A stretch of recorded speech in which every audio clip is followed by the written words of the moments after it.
यो एउटा कार्यक्रम आज लुगा वितरण मात्रै पक्कै होइन, यो एउटा शिक्षा र समानताको अभियानलाई सशक्त बनाउने सानो र महत्त्वपूर्ण कार्यक्रम हो।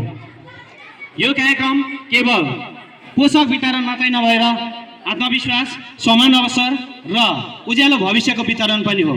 हामीलाई लाग्छ हामी विभिन्न जात जाति धर्म वेशभूषा भाषा भौगोलिक अखण्डताका बिचमा पनि यहाँ छौँ, तर हामीलाई यो स्कुलको ड्रेसले एकरूपतामा बाँध्छ। यो विद्यार्थी कहाँको? श्री जातीय माध्यमिक विद्यालय जातीय 8 को भने हेर्नुहोस् न, यसले भित्री रूपमा गहन रूपमा हेर्दाखेरि कहाँ छ?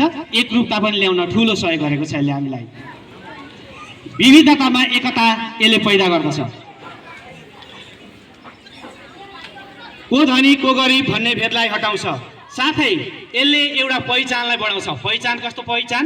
हामी माध्यमिक विद्यालयको विद्यार्थी भन्ने पहिचान। यो कार्यक्रम सम्भवतः मोरङमै पहिलो सबैभन्दा ठुलो कार्यक्रम हो।